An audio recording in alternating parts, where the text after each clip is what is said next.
beginning of it looks like it's been walked on.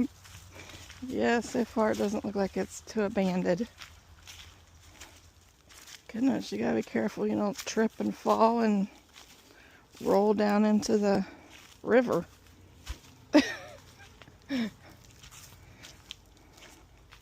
Especially where there could be alligators.